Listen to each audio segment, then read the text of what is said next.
नमस्तुभ्यं हरे कामरूपिणी विद्यारम्भं करिष्यामि सिद्धिं भवतु मे सदा गुरुर्ब्रह्मा गुरुर्विष्णु गुरुर्देवो महेश्वरः गुरुसाक्षात् परब्रह्म तस्मै श्रीगुरवे नमः।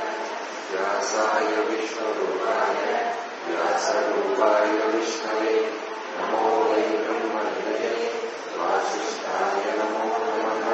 श्रुतिस्मृतिपुराणानाम् आलयं करुणालयं नमामि भगवत्पाद शङ्करं लोकशङ्करं शङ्करं शङ्कराचार्यं केशवं बादरायणं सूत्रभाष्यकृतो वन्दे भगवतो ईश्वरो गुरुरात्मेति मूर्तिभेदविभागिने व्योमवद्व्याप्तदेहाय दक्षिणामूर्तये नमः।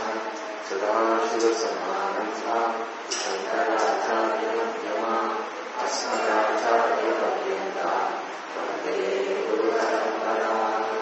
ॐ पार्थाय प्रतिबोधितां भगवता नारायणेन स्वयं व्यासेन कृतितां मध्ये महाभारतम् अद्वैतामृतवर्षिणी भगवती अष्टादशाध्यायिनी अम्ब त्वामनुसन्ततामि भगवती देववद्वेषिणी। वसुदेवसुतं देवं कंसचाणूरमर्दनं देवकी परमानन्दं कृष्णं वन्दे जगद्गुरुं। मूकं करोति वाचालं पङ्गुं लङ्घयते गिरिं यत्कृपातमहं वन्दे परमानन्दमाधवम्। ॐ सहना भवतु सहनौ भुनक्तु सह वीर्यं करवावहै तेजस्विनावधीतमस्तु मा विद्विषावहै। ॐ शान्ति शान्ति शान्तिः। हरिः ॐ श्री गुरुभ्यो नमः। हरिः ॐ। 8வது அத்தியாயம் ஸ்லோகம் 9.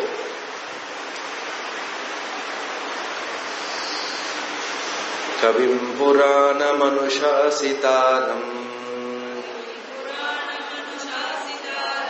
अनोरणीयां समनस्मरेद्यः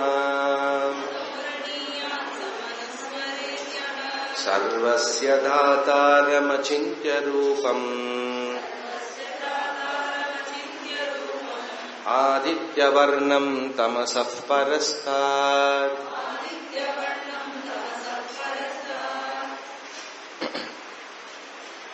மீண்டும் எல்லாருக்கும்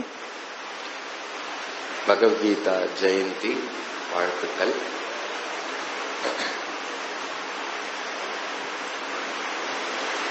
எவ்வளோ காலம் முன்னாடின்னு தெரியாது, ஏதோ கணக்கு பண்ணி 5000 வருஷம் முன்னாடின்னு சொல்லப்படுறது. நிறைய வருஷம் இருக்கு, எவ்வளவு வருஷம் முன்னாடி நடந்தது அப்படின்னு. அப்ப துவாபர யுகம் முடிஞ்சு கலியுகம் ஆரம்பிக்கிற டயத்துல இந்த மகாபாரதம் யுத்தமானது இருந்து வந்தது. அப்போ அந்த நேரத்துல யுத்த களத்துல பகவான் அர்ஜுனனை தெரியுமா என்னன்னு தெரியல, முன்னாடி அர்ஜுனன் சொன்ன விஷயத்தை தான் பண்ற. நடுவுல போய் நிறுத்து அப்படிங்கிற, நடுவுல போய் நிறுத்தினா பீஷ்மனும் துரோணனும் நின்று இருக்காங்க. அப்போ எந்த வீராவேசத்தோட ஒருத்த வந்தானோ, பௌருஷத்தோட வந்தானோ, எல்லாமே டிஃப்யூஸ் ஆகி அந்த க்ஷணம் அந்த புண்ணியம், அவனுடைய புண்ணிய கர்மா எப்படின்னு தெரியல, தான் படுற கஷ்டத்தை முழுசா உணர்றான் அர்ஜுனன். அந்த கஷ்டம் அவன் உணர்றதுனால அதை உணர்ந்து முதல் அத்தியாயத்தில் எல்லாமோ சொல்றான். ஆனா ஏதோ தப்பு பண்றோம்னு மட்டும் தெரிஞ்சுண்டு அந்த தப்புக்கு தான் தான் பிரச்சனை, தான் தான் காரணம் அப்படின்னு காரணத்தையும் கண்டுபிடிச்சு, தனக்கு இருக்கக்கூடிய பிரச்சனையை கண்டுபிடிச்சு அதுக்கு பகவான் கிட்ட சரணடைஞ்சாதான் அதற்கு வழி அப்படின்னு உணர்ந்து சிஷ்யன் ஆகிறான். எங்க 40 லட்சம் பேரு அஸ்திர சஸ்திரம் சங்கு முழறது எல்லாம் முதல் அத்தியாயத்துல ஞாபகம் இருக்குல்ல. அந்த நேரத்துல எப்படி பகவான் எதையும் பார்க்கல. சிஷ்யன் ஆயிட்டான்னா எந்த இடத்துல ஆகிறானோ, எப்ப கேட்கிறானோ அந்த இடத்துல டைரக்டா உபதேசம் ஆரம்பிக்கிற. அசோச்சியான் அன்வச்சோச்சஸ்தம், வருந்த தகாததுக்கெல்லாம் நீ வருந்துகிறாய். பண்டிதனானவன் ஞானியானவன் வருந்த மாட்டான். யாரோ இருப்பா, யாரோ போயிடுவா, என்ன ஆகும் அப்படின்னு நீ எல்லாரையும் யோசிக்கிறியே, சரீர திருஷ்டியில நீ யோசிக்காத. எல்லா நாளத்திலையும் எல்லாருமே எப்போதுமே இருக்கக்கூடியவர்கள்னு ஆத்மா சைத்தன்யத்தை அனுபவத்தை, அந்த ஆத்ம சைத்தன்ய ஞானத்தை அறிமுகப்படுத்தி அந்த உபதேசமானது அங்கிருந்து டேக் ஆஃப் ஆறுது. அப்போ வேதத்துடைய சாரம், உபனிஷத்துடைய சாரம் ஆனது மகா வாக்கியம் தது துவம் அசி. எந்த விஷயத்தை தெரியாமல் நீ உன்னுடைய துக்கம் துயரங்கள்ல விழுண்டு, சம்சாரத்துல விழுண்டு நீ தவிச்சுட்டு இருக்கியே, அதுக்கான தீர்வு ஞானம்தான்.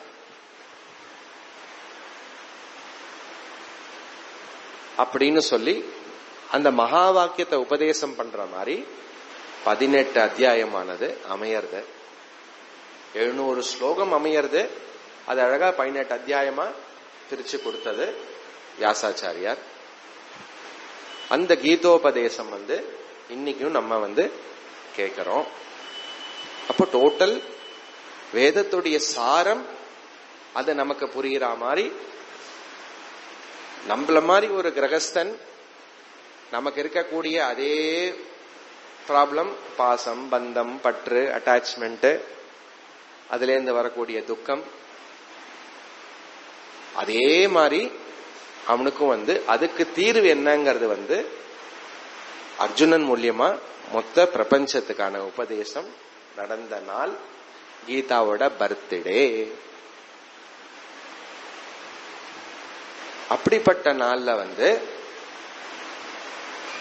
கீதா உபதேசத்தை படிச்சு கீதாச்சாரியானவனை கிருஷ்ணனை வழிபட்டு பூஜை பண்ணி அதை பாராயணம் பண்ணி அதை காதால கேட்கறது இத்தனை நாள் எவ்வளவு பண்ணேலோ அதோட பல பல பல பல மடங்கு பெனிஃபிட் அதிகமா இருக்கும். சில பேர் இது என்னது ஏதோ சொல்லிண்டே இருக்காரு, நல்லா இருக்கு, ஆனா இதுதான் லட்சியமா அப்படிங்கிற குரூப்ல சில பேர் இருப்பா. சில பேர் கரெக்ட், பகவான் சொல்றது உபதேசம், வேதம் சொல்றது இதுதான் லட்சியம் அப்படின்னு முடிவு பண்ணவா இருப்பா. முடிவு பண்ணி இதெல்லாம் தான் சொல்றது, அதெல்லாம் தான் சொல்றதுன்னு ஆழமா இந்த சப்ஜெக்டுக்குள்ளேயே அதிக நேரம், முன்னாடிக்கும் இப்போ அதிக நேரம் ஸ்பெண்ட் பண்றவா இருப்பா. இன்னும் இது பக்கமே வராம எங்கேயோ சுத்தின்னு இருக்கிறவாலும் இருப்பா. இததான் ஆர்த்த அர்த்தார்த்தி ஜிக்ஞாச ஞானி பக்தா அப்படின்னு சொல்றோம். ஞானி பக்தா கடைசி கேட்டகரி. இது என்னன்னு தெரிஞ்சிருத்து உணர்ந்து இருக்கக்கூடியவர்கள். அப்போ நமக்கு மெசேஜ் போட்டு எல்லாம் பண்ணி எல்லாம் சொல்லி அதுக்கு மேலையும் நம்மளால வர முடியாம போச்சு அப்படின்னா சிந்திக்க வேண்டிய விஷயம். ஒவ்வொருத்தரும் ஒன்னே ஒண்ணுதான் சொல்றார். முதல்ல இத நீ சொல்ற இல்லையா, அதை கேளு. நான் சொல்றது கரெக்ட் தான் அப்படிங்கிற பெனிஃபிட் ஆஃப் டவுட், கிரெடிட் எனக்கு கொடு. அந்த கிரெடிட்டை கொடுத்துட்டு இதுல பயணம் பண்ணி பார். இதுக்கு ப்ரையாரிட்டி கொடு. நமக்கு நிறைய ப்ரையாரிட்டிஸ், நிறைய முக்கியமான விஷயம் நிறைய இருக்கு. இப்ப நீங்க இப்ப வெளியில போனேன்னா ஒவ்வொருத்தருக்கும் 10 விஷயமாவது இருக்கும் முக்கியமா பண்ண வேண்டியது.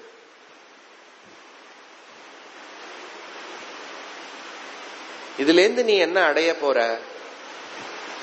ஒரு விஷயத்தை அடைவ. இந்த விஷயம் உனக்கு ஒரு சந்தோஷம் மூலியமாவோ அது நிம்மதி மூலியமாவோ இருக்கும். கரெக்ட்? அதுக்கு அந்த சந்தோஷம் நிம்மதிக்கு இன்னொரு பேரு தான் மோட்சம். எதை நான் தேடிட்டு இருக்கேனோ அதுதான் மோட்சம். அத நீ புரிஞ்சுக்கோ. அதனால இதுக்கு நீ பிரையாரிட்டைஸ் பண்ணு. விவசாயாத்மிகா புத்தின்னு சொல்ற. இதுக்கு உன்னால பிரையாரிட்டைஸ் பண்ண முடியலன்னா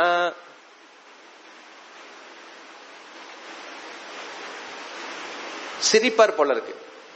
சரின்னு சிரிச்சுட்டு அட்லீஸ்ட் உன்னுடைய டியூட்டியாவது ஒழுங்கா பண்ணு அப்படின்னு இறங்கி வர. அப்போ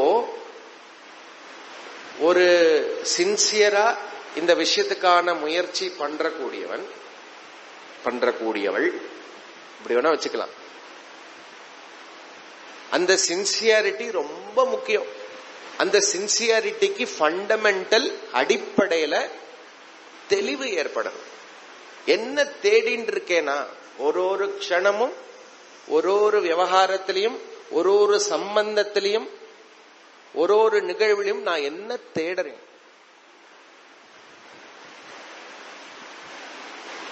அந்த தெளிவு என்ன அப்படின்னா, நீ மோட்சத்தை தான் தேடுற அப்படின்னு லவுட் ஸ்பீக்கர் போட்டு 5000 வருஷம் சொல்லிட்டு இருக்காரு.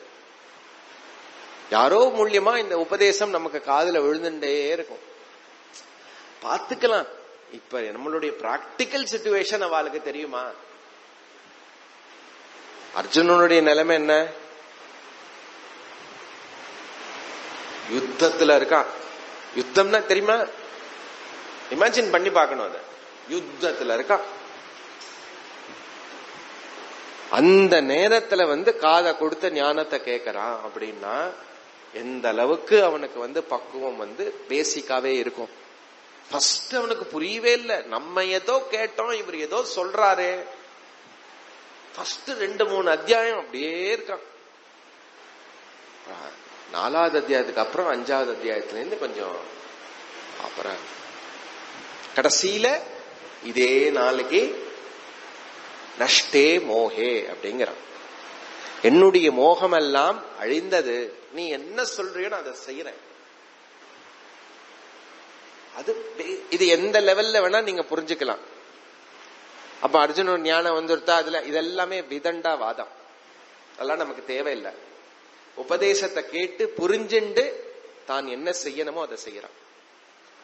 அதனால என்ன புரியுறது? ஞானத்தினால வேற எந்த விதமும் பாதிக்கப்படாது. செய்ய வேண்டியது செஞ்சுட்டு இருக்கணும். அதுக்குன்னு அப்படியே போயிடக்கூடாது. பிரையாரிட்டி எதுக்கு கொடுக்கணும்? இந்த படிப்புக்கு கொடுக்கணும். ஜென்மாந்திரமா நீ இப்ப என்ன பண்ணிட்டு இருக்கியோ அதை பண்ணிட்டு இருந்திருக்க, வந்திருக்க, நிறைய பண்ணிட்ட. சில விஷயம் இப்ப டெலிபரேட்டா நான் இதெல்லாம் ஈடுபட போவதில்லை அப்படின்னு நீ டிசைடு பண்ணா, இந்த ஞானத்துக்காக இதுக்கு டைம் நிறைய வேணும்னு நீ டிசைடு பண்ணேன்னா அது பெரிய ஜம்ப். புண்ணியம் வர்க்காருதுன்னு அர்த்தம். ஏன் இப்படி சொல்றேன்? நாங்க அப்படி பண்ணிட்டு இருக்கோமா? சப்ஜெக்டிவா எடுத்துக்க கூடாது. ஒவ்வொருத்தரும் ஒரு நிலையில இருக்கும். அதுக்குதான் அப்படி சொன்னேன். அவாவா செக் பண்ணிட்டு அங்கேருந்து என்ன பண்ணணும்? ஞானத்துக்கு பிரையாரிட்டி கொடுக்கணும். அதுக்கு டெய்லி வாழ்க்கை முறையில நீ கொஞ்சம் அட்ஜஸ்ட் பண்ணிட்டு இந்த விஷயத்தை படிக்கிறதுக்கும் இத சிந்திக்கிறதுக்கான உனக்கு டைம் நீ உனக்கு கொடுக்கணும். இதனால யாருக்கு பிரயோஜனம்? உனக்கு மட்டுமே பிரயோஜனம். அப்ப நம்ம எல்லாரும் எவ்வளவு கொடுத்து வச்சவானா, இந்த இடத்துல இந்த சப்ஜெக்ட் கிடைச்சு இத நமக்கு புரிகிற மாதிரியும் இருக்கு, முழுசா புரியாத மாதிரியும் இருக்கு. நமக்கு எல்லாமே நமக்கு ஏற்படுத்தி கொடுத்தாச்சு. கரெக்ட். ஆனா நீங்க இப்படி சுத்தி பாருங்க. அப்படி பார்த்தேன்னா கோடிக்கணக்கான லட்சக்கணக்கான மக்கள் இன்னும் இதோடைய வாசனையே ஏற்படல. அவளை பார்த்து கிண்டல் பண்ண வேண்டாம், கேலி பண்ண வேண்டாம். நமக்கு கிடைச்சிருக்கே அப்படின்னு கிருத்தஜ்ஞத பாவனையோட அதிகமா இருக்கணும். பகவானுக்கு நன்றி சொல்லணும், டெய்லி சொல்லணும், ஒரு க்ஷணமும் சொல்லணும்.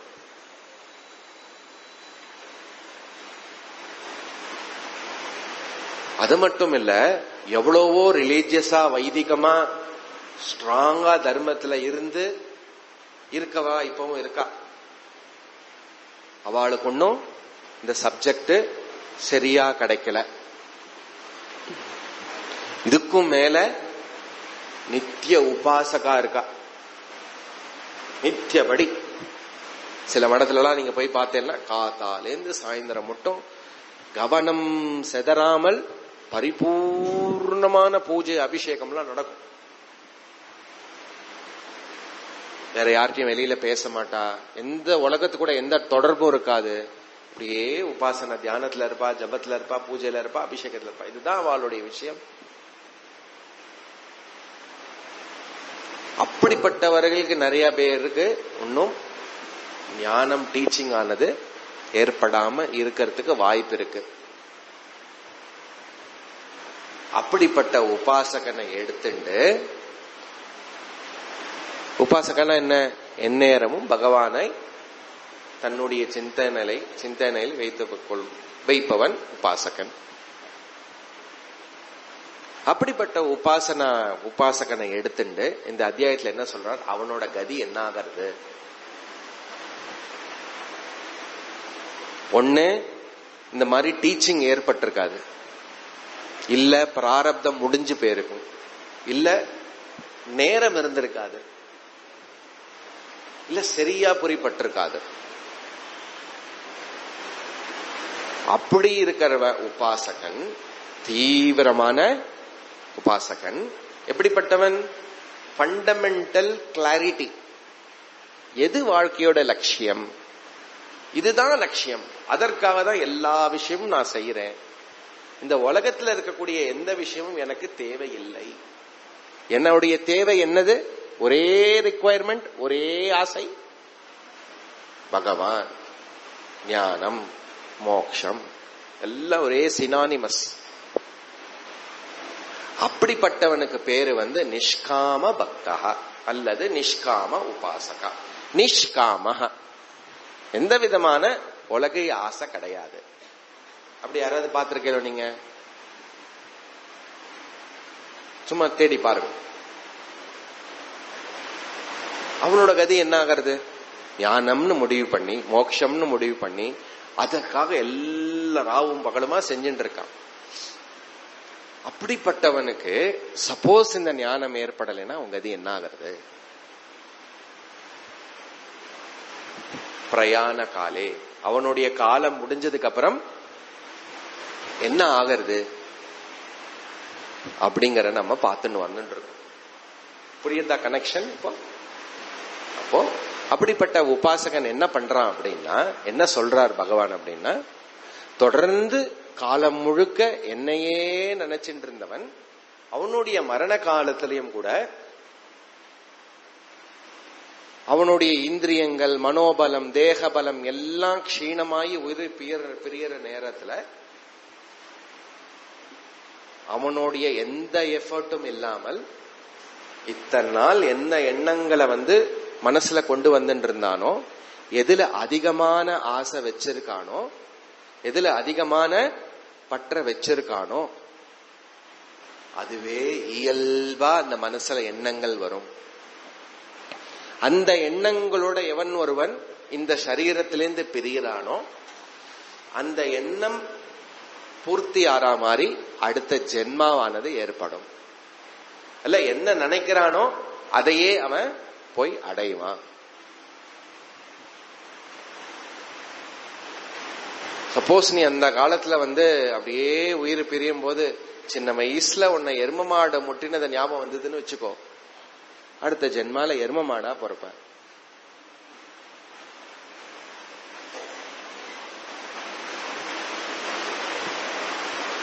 ஒருத்தர் ஒரு மகான் மான நினைச்சுண்டார், ஞானி மானா பிறந்தார். அதனால இந்த படிச்ச விஷயம், உனக்கு புரிஞ்ச விஷயம் எவ்வளோ நீ பண்ணாலும் வேஸ்டா போறதில்ல. அப்ப நீ இப்போல இருந்து என்ன பண்ணணும்? கிருஷ்ணாராமா கிருஷ்ணாராமா கிருஷ்ணாராமா தொடர்ந்து சொல்லி மனசுல கொண்டு வந்துட்டே இருக்கணும். அதுக்கு பேசிக் பயிற்சி வாயில சொல்றது. அப்போ அப்படி நீ கண்டினியூஸா என்ன நீ நினைச்சுக்கோ. எப்படி நினைச்சுக்கணும்? நீ வழிபடுற அந்த இஷ்ட தேவதா, அந்த பகவான் இந்த மொத்த பிரபஞ்சமாகவும், இந்த சிருஷ்டியில நீ என்னெல்லாம் பாக்கறியோ உன்னுடைய உடம்பு மனசு உட்பட எல்லாமே அந்த பகவான் தான். அது மட்டும் இல்ல, இந்த மொத்த சிருஷ்டிக்கு எது ஆதாரமாக, எது சைத்தன்யமாக, எது அதிஷ்டானமா இருக்கோ அந்த சைத்தன்ய ஸ்வரூபமும் அதே பகவான். அந்த பகவானை இந்த மூர்த்தியில நான் சிம்பாலிக்கா வழிபடுறேன்.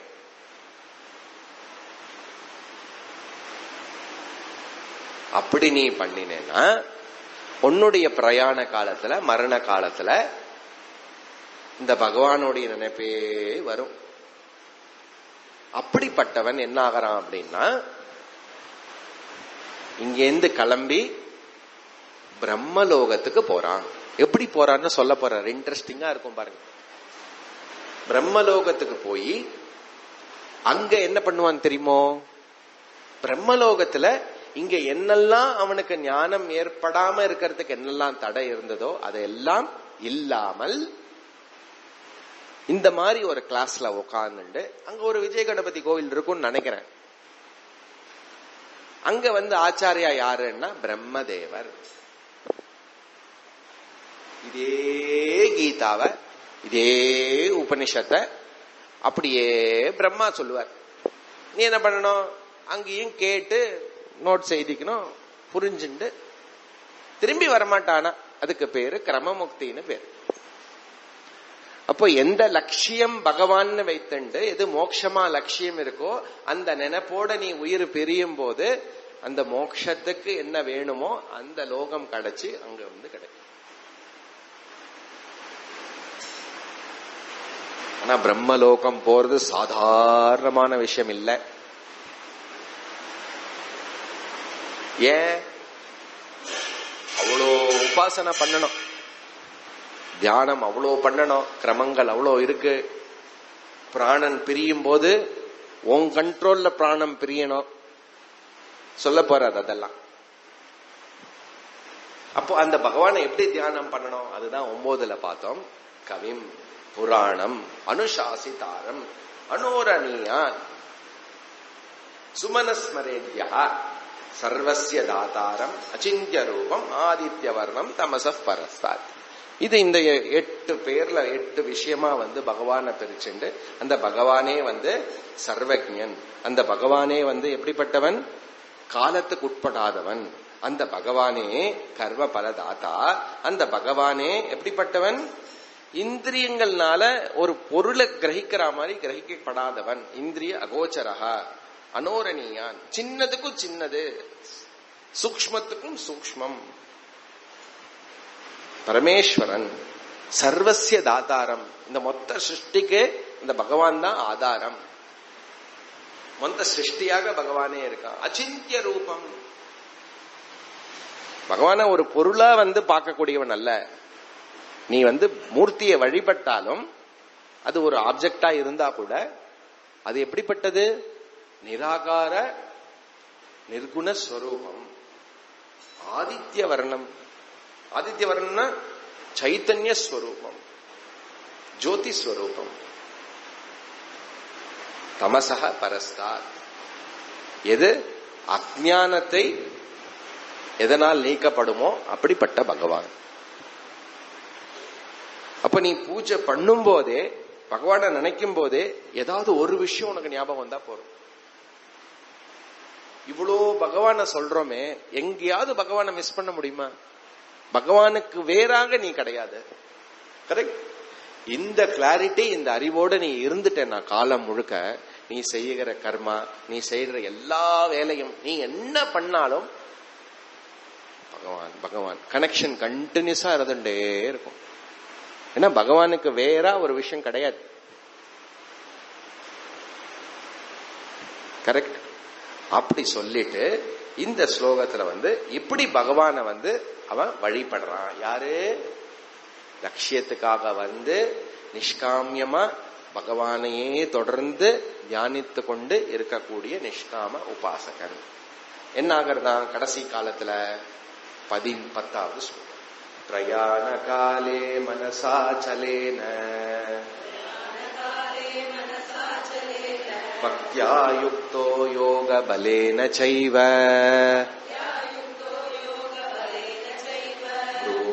மத்யே பிராணமாவேஷ்ய சம்யக் சதம் பரம் புருஷமுபைதி திவ்யம்.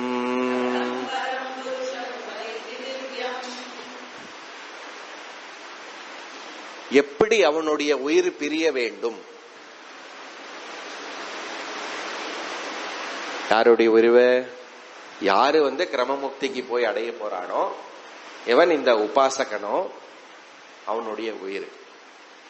பிரயாண காலே, பிரயாண காலேனா மரண காலம். புருவோர் மத்தியே பிராணமாவேஷ்ய அப்படின்னு ஒரு சொல்ல இருக்கு பாருங்க. இப்ப பிரயாண காலத்துல என்ன பண்ணணுமா, இந்த பிராணன் இருக்குல்ல, பிராணனை ஃபுல்லா இழுத்துண்டு உள்ளேயே தங்க வச்சுக்கணுமா. ஃபர்ஸ்ட் ஸ்டெப் மூச்சை இழுத்துக்கணும், வெளியில விடக்கூடாது. அப்படி பண்ண உயிர் போயிடுமே. உயிர் போறதுக்கு தான் பேசிட்டு இருக்கோம். அப்போ உள்ள பிடிச்சு வச்சுண்டு வெளியில விடாம, நீங்க இந்த யோகா கிளாஸ் நிறைய பிராணாயாமம்லாம் போனீங்கன்னா அங்க எல்லா லெவல்லையும் உங்களுக்கு பயிற்சி உண்டு. கும்பகான்னு பேரு. 1 2 3 4 5 6 7 8 9 10 11 12 13 14 15 16 17 18.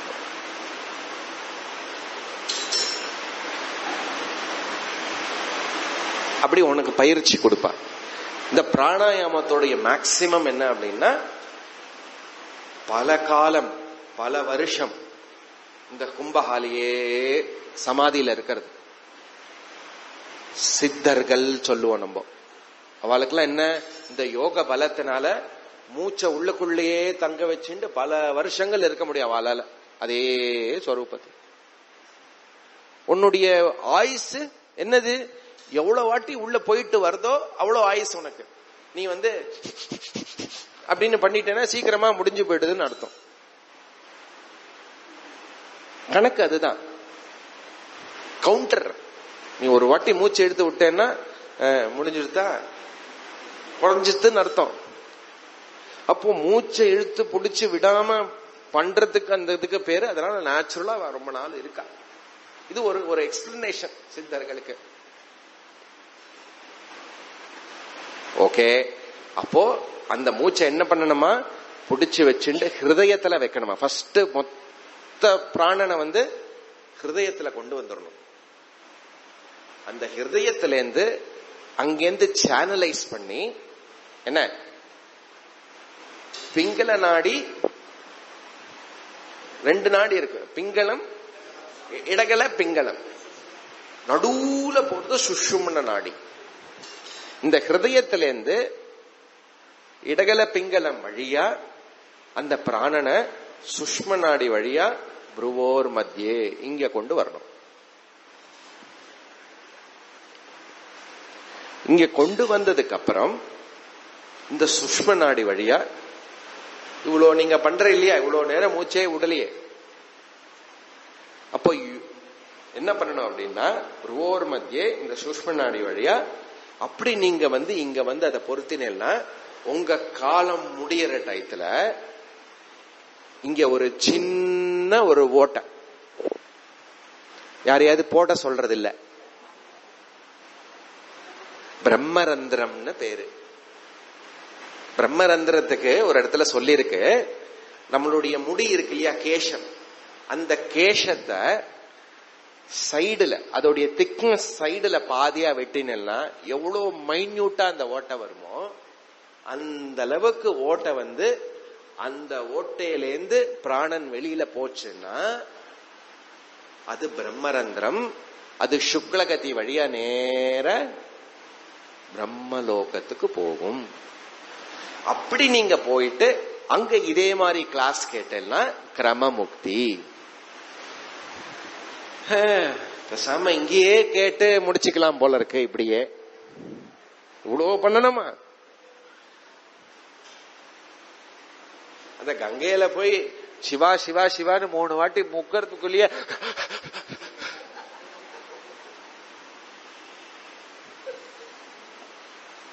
புருவோர் மத்தியே பிராணமாவேஷ்ய சம்யக் பிரயாண காலே மனசா அச்சலேன, மனச வேற எந்த விதத்திலையும் சிதற விடாம என்ன ஒரே ஒரு முகமா என்ன பலேன. இதெல்லாம் எப்படி பண்ணணும்? எனக்கோ கலோக்கில அது இழுத்துக்கிட்டு இருக்கு, எப்ப வேணா போகும். சொல்லிருக்கல, நீங்க கேட்டிருப்பேன். எப்படி இருக்காங்க? ரொம்ப நாளா இழுத்துக்கிட்டு இருக்கு. பாவம் போனா பரவாயில்ல. இழுத்துக்கிட்டு இருக்குன்னா என்ன தெரியல, ஒரு சக்தி இருக்காது, ஒண்ணுமே பண்ண முடியாது. காது கேட்காது. Actually reverse. உன்னுடைய பேச்சு, கை கால் சக்தி எல்லாமே பலகீனமா. காது மட்டும் நன்னா கேட்குமா. எல்லாரும் ஏதோ பேசிண்டே போவா. எப்பதான் போதோ நமக்கு இங்க பொங்கிண்டு வரும். என்ன போய் சொல்றான் பாரு. ஆனா ஒன்னும் பண்ண முடியாது. சரியா? அப்போ எதுக்கு சொல்றான் அப்படின்னா, அந்த பிரயாண கால மரண காலத்துல எல்லாமே க்ஷீணமா இருக்கும். அந்த நேரத்துல வந்து நான் சொன்னதெல்லாம் பண்ணணும். அப்படி பண்ணா உங்களுக்கு பிரம்மலோகம். பிரம்மலோகத்துல என்ன facility available? AC room, sophisticated leaning cushion, pushback chair. எந்த கஷ்டம், பேக் பெயின், எந்த பெயினும் கிடையாது. அப்படிப்பட்ட சிச்சுவேஷன்ல இதே உபதேசம், இதே கிளாஸ் அங்க கிடைக்கும்.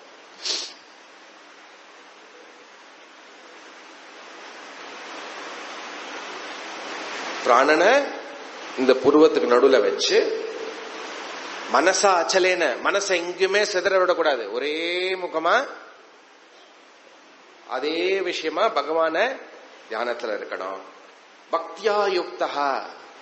மனசு அச்சலேன சிதற விடாம என்ன பண்ணணும்? இந்த பகவான் பகவான் பகவான் பகவான் மோட்சம் அதே விஷயமா இருக்கணும். அப்படி இருக்க முடியுமான்னு கேட்டேன்னா யோக பலேன. யோக பயிற்சியில பிராணாயாமம், அஷ்டாங்க யோகம் இருக்கு. யமா நியமா, ஆசனா, பிராணாயாமா, பிரத்யாஹாரா, தியானா, தாரணா, தாரணா தியானா சமாதி. அப்படி நீ வாழ்க்கை முழுக்க இந்த யோகத்தை பயிற்சி பண்ணி, இந்த யோகத்துல வந்து பகவான வந்து அவன் நிஷ்காமிய உபாசகான்னு சொல்லிட்டு இருக்கேன் நான் இத்தனை நேரம். உபாசகா உபாசகா நீங்க கிருஷ்ணன் சொல்றது, அப்படிப்பட்டவன் உபாசகன். அப்படி இருந்ததுன்னா அவனுக்கு இப்படி உயிர் பிரிஞ்சு பிரம்மலோகத்துக்கு போகும். புருவோர் மத்தியே பிராணம் ஆவேஷ்ய சம்யக்கு. அப்படி பண்றவனுக்கு என்ன கிடைக்குமா? சதம் பரம் புருஷம் உபைதி திவ்யம். அவன் அந்த பரமாத்மாவை போய் அடைவான், அந்த பகவான போய் அடைவான். எப்படிப்பட்ட பகவானா? பரம், சுப்ரீம்.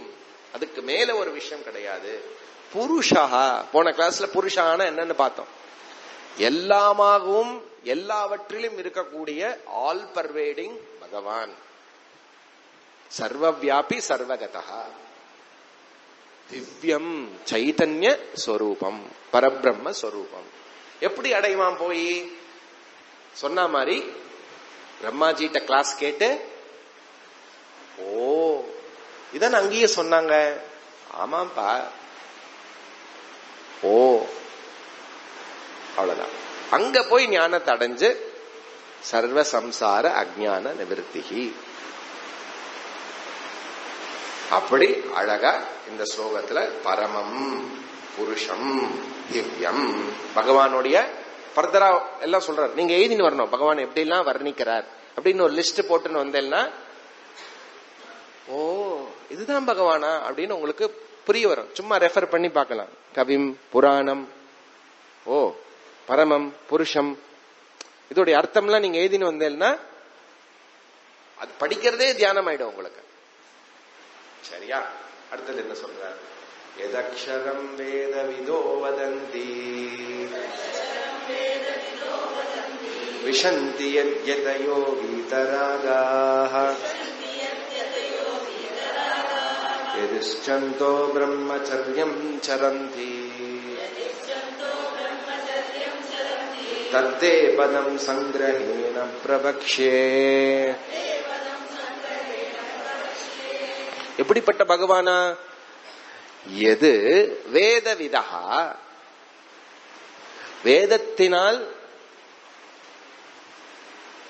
வேதத்தினால் எவனை தெரிஞ்சுக்க முடியுமோ. பகவான் எப்படி தெரிஞ்சுக்கணும்?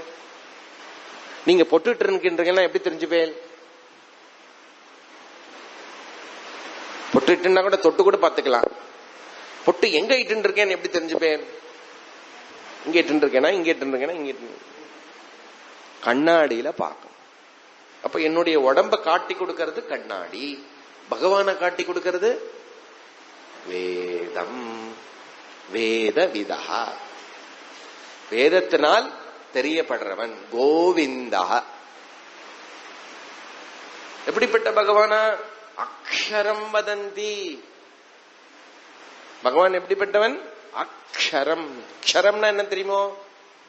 எது அழியுமோ அது க்ஷரம். அக்ஷரம் அப்படின்னா அழிவற்றது.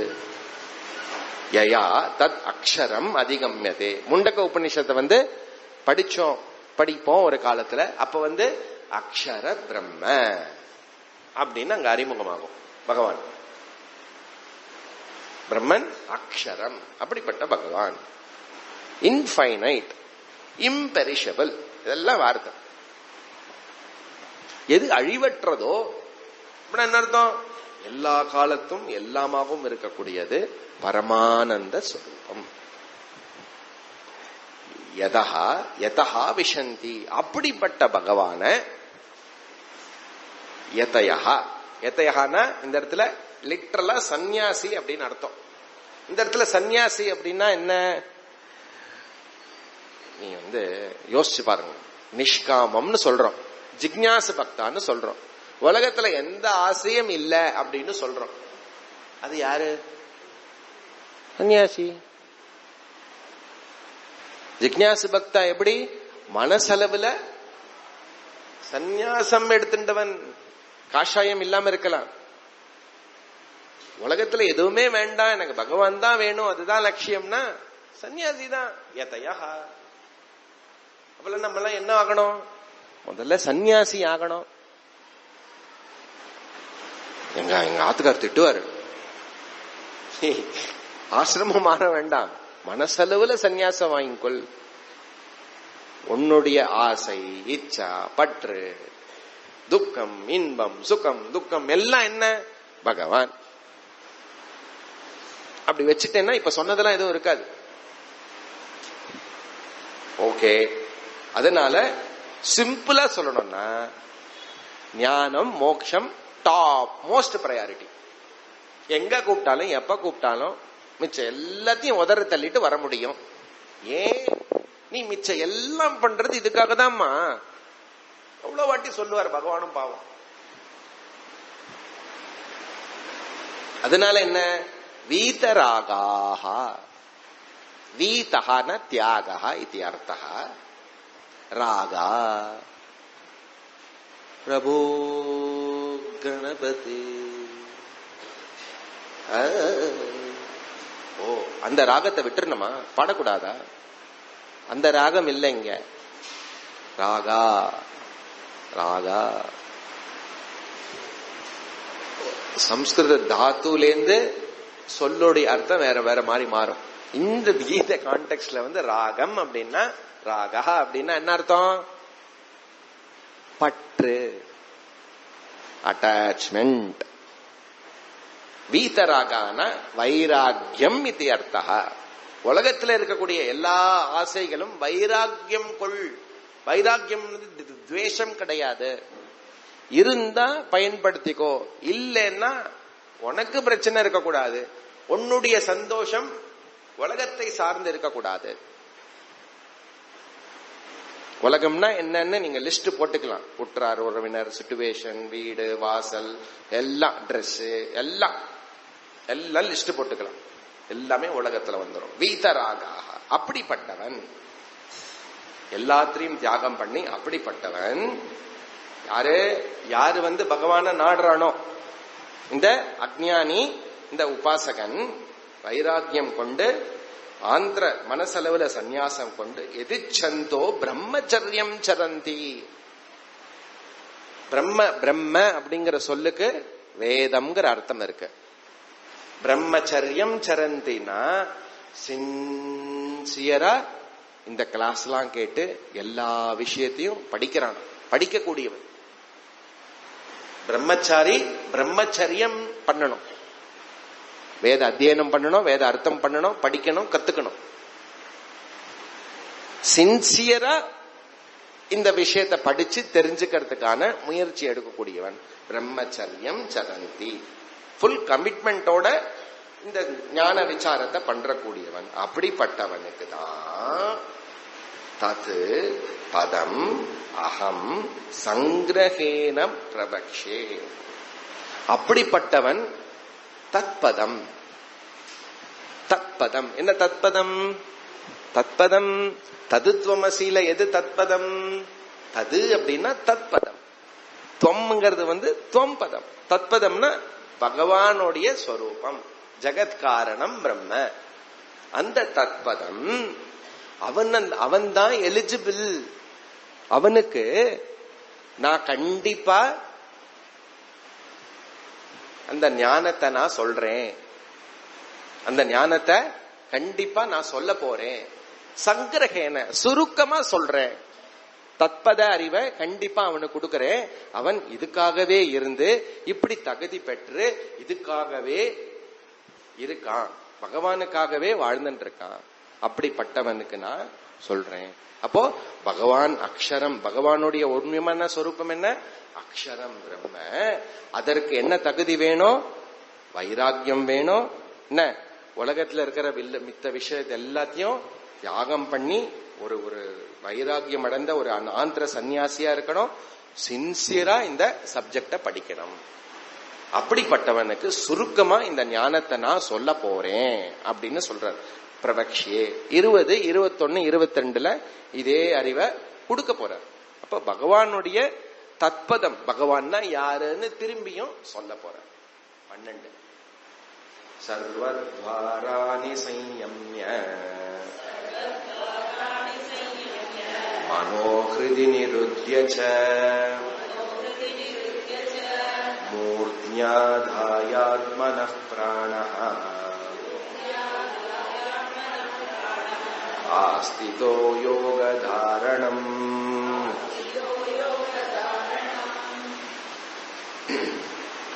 எக்ஸலென்ட்.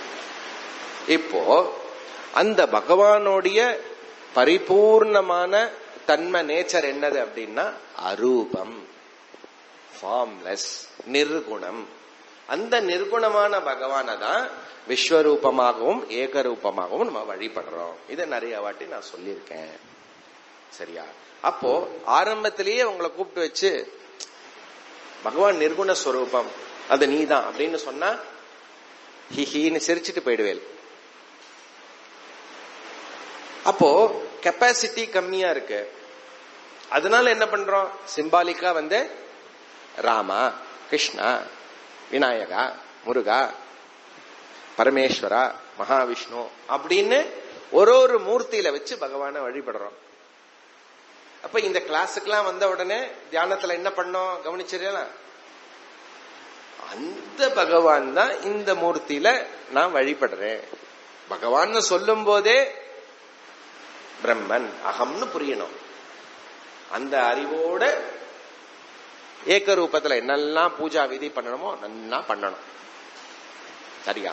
அப்போ அந்த அதர் சைடு ஒரு அஜ்ஞானிக்கு, ஒரு ரிலீஜியஸா, ஒரு சின்சியரா இருக்கக்கூடியவனுக்கு இப்படி இந்த பூஜா விதானம் எல்லாம் சொல்லி சொல்லி சொல்லி சொல்லி கொஞ்சம் கொஞ்சமா அந்த பகவான் பக்தி மெச்சூர் பண்ணி பண்ணி மன பக்குவத்தை கொடுத்து கொடுத்து கொடுத்து கொடுத்து ஒரு நாள் இந்த கிளாஸ் கேட்கும் போது, ஓ அப்படியா, ஆமா இல்ல அப்படின்னு புரியும். ஓ அப்படியா, இப்ப இனிமேதான் எனக்கு புரியுமா, பாத்துக்கலாம். இதெல்லாம் பண்ணிட்டு தான் இங்க வந்து உட்கார்ந்துருக்க, எட்டாத்தையும் படிச்சிருக்கிய, புரியலன்னு சொல்லாத. நம்ம என்ன பண்ணிடுவோம், ஓ உண்மை வரும் போல இருக்கு அப்படின்னு தள்ளிடுவோம். வந்துருத்து, இதை தொடர்ந்து இதுல சிந்தனைய செலுத்தி இதை படிக்கணும், புரியறதுக்கு ஆழமா, கிளியரா. சரி, அப்படி அதற்காக என்ன பண்றோம், ராமா கிருஷ்ணான்னு நிறைய வழிபடுறோம். இந்த உபாசனை என்ன பண்றான், ஏதாவது ஒரு விக்கிரக மூர்த்தியை வச்சுண்டு ஆழமா தியானம் பண்ணிட்டே இருக்கான், சதா சர்வதா அதே சிந்தனை. இதுக்கு பேரு வந்து பிரதிமா ஆலம்பனம். சரியா? ஒரு ரூபத்தை கொண்டு அதை தியானித்து அதை வழிபடுறதுக்கு பேரு பிரதிமா ஆலம்பனம். ரூபம், வர்ணம், ஆகாரம். நீங்க பாகவதம் படிச்சேன்னா ஒரு ஒரு யுகத்துல பகவான் எப்படிப்பட்டவரா இருந்தார் அப்படின்னு சொல்றாருங்க ஆச்சாரியார். அப்போ அப்படி வழிபடுறதுக்கு பேரு பிரதிமான்னு பேர். எதுக்கு இதை சொல்றோம் அப்படின்னா, சப்போஸ் சில பேர் இருப்பா, அவ என்ன பண்ணுவா, எனக்கு இந்த ரூபம் எல்லாம் சரியா இதுவா இல்ல, இந்த பகவானுக்கு எனக்கு வந்து ஒரு ஒரு சின்னமா எனக்கு ஈஸியா இருக்கும் பயன்படுத்த. சில பேர் ஸ்வஸ்திக்கு வச்சிருப்பா. ரொம்ப ரொம்ப காமனானது வந்து ஓம்காரம். அதுக்கு பேரு வந்து, ஓம்காரத்துக்கு பேரு வந்து பிரதீக ஆலம்பனம். ஆலம்பனம்னா என்ன அப்படின்னா, இப்ப இந்த மஞ்சப்பொடிய புடிச்சு விக்னேஸ்வரஹா அப்படின்னு சொல்றோம்ல, இந்த தேவதா வந்து விக்னேஸ்வரன், அந்த மஞ்சப்புடி அந்த விஷயம் வந்து ஆலம்பனமா இருக்கு. கரெக்ட்? அப்படி பண்ணணும். அதே மாதிரி அந்த பரபிரம்ம ஸ்வரூபத்தை ஒரு மூர்த்தியில நீ ஆலம்பனம் பண்ணலாம். அப்படி இல்லைன்னா ஒரு சிம்பல்ல நீ ஆலம்பனம் பண்ணலாம். அந்த சிம்பல் என்ன காமனா அப்படின்னா, வேதம் கொடுக்கக்கூடியது ஓம். அப்போ இந்த உபாசனாக்கு வந்து இங்க கிருஷ்ணர் என்ன பண்றாருன்னா, இப்போ ஓம்கார உபாசனத்தை பத்தி சொல்றார். ஓம் எப்படிப்பட்டது, அந்த உபாசனா என்னது அப்படிங்கறத சொல்றார். சாய்ஸ் இருக்கு நமக்கு இங்க ஆச்சாரியா. என்ன சாய்ஸ் இருக்கு, ஒண்ணு நீ ஓம்காரத்தை உபாசனை பண்ணலாம், இல்ல உன்னுடைய இஷ்ட தேவதாவை நீ தொடர்ந்து உபாசனை பண்ணலாம். சாய்ஸ் இருக்கு. இப்போ ஓம்காரத்தை உபாசனை பண்ற பட்சத்தில் அதுக்கு பேர் என்ன, பிரதீகா. ஓம்காரம் எப்படிப்பட்டது அப்படின்னா, ஓம் இதி பிரம்ம அப்படின்னு உபனிஷத் சொல்றது. அந்த பரபிரம்ம ஸ்வரூபமே ஓம்காரம். அகாரா, உகாரா, மகாரா, அப்புறம் அமாத்ரா. ஓம்காரம் தான் எல்லாத்துக்கும் ஆதாரமா இருக்கு. ஓம்காரம் தான் பிரம்ம சைத்தன்யம் அப்படின்னு உபனிஷத் சொல்றது. எது சகுணமாகவும் நிர்குணமாகவும் இருக்கிறதோ அது ஓம்காரம். அப்ப நீ ஓம்னு பண்ணேன்னா, இந்த ஓம்காரத்துல நீ என்ன தேவதா வேணாலும் கொண்டு வந்துக்கலாம், இல்ல இந்த ஓம்காரம் பிரம்மன் அதுதான் நான் அப்படின்னு நிதித்தியாசனமும் பண்ணலாம். ஒன்னு ஓம்காராவ பரமேஸ்வரனா உன்னுடைய பகவானா நீ வழிபடலாம், வழிபடுறனா தியானிக்கலாம். அப்படி இல்லையா, இந்த ஓம்காரத்தோடைய அல்டிமேட் தாத்பரியம் என்ன, அகம் ஆத்ம சைத்தன்யம் பிரம்ம. அப்படி ஒரு பியூட்டிஃபுல். அதனாலதான் சகுணம் நிர்குணம்னு ரெண்டு சொல்றோம். சரியா? ஏதத் ஆலம்பனம் ஸ்ரேஷ்டஹ, ஏதத் ஆலம்பனம் பரம, ஏதத் ஆலம்பனம் ஞாத்வா யோ எதிர்ச்சந்தி தஸ்ய தத் ஏதத் ஏவாக்ஷரம் பிரம்ம, ஏதத் ஏவாக்ஷரம் பரம். கட்டோபனிஷத் ஓம்காரத்தை பத்தி சொல்றது. இந்த ஓம்கார உபாசனைய ஓம்காரத்தை அந்த சிம்பல் ஓம் எப்படி தெரியும்ல, ஒண்ணு தமிழ்ல இல்ல சம்ஸ்கிருதத்துல இந்த ஓம மனசுல வச்சுண்டு நீ பகவானா நீ அதை தியானம் பண்ணலாம், உபாசனை பண்ணலாம்.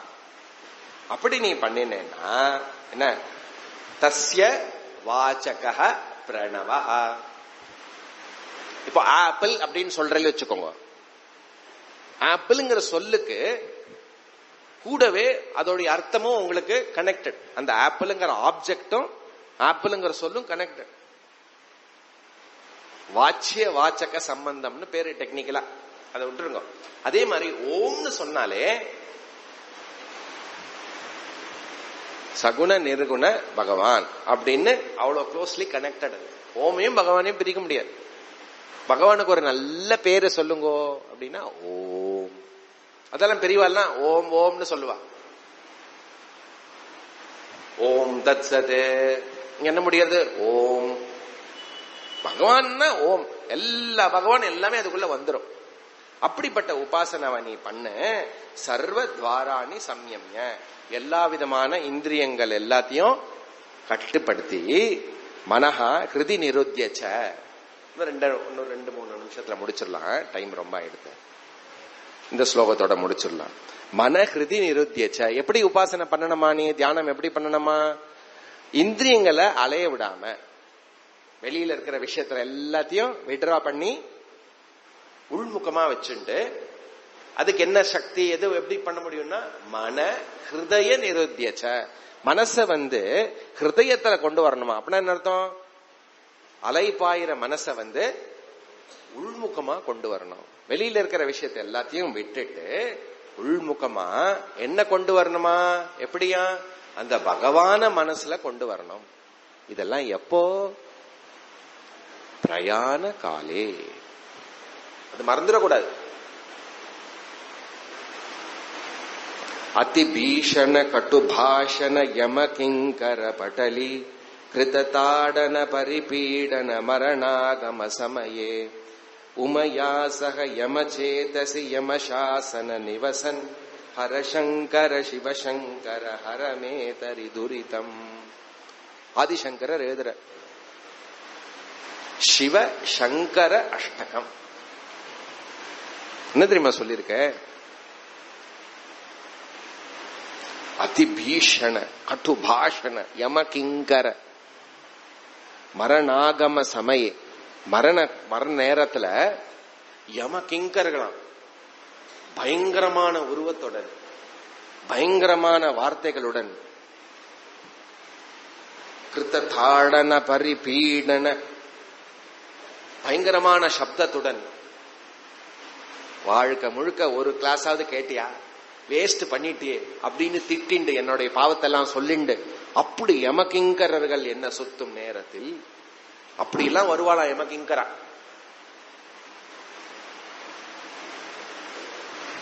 பகவானே, நான் உங்ககிட்ட கேட்கறது என்ன தெரியுமா, ஒரு அப்பாயின்மெண்ட் கேட்கிறேன்.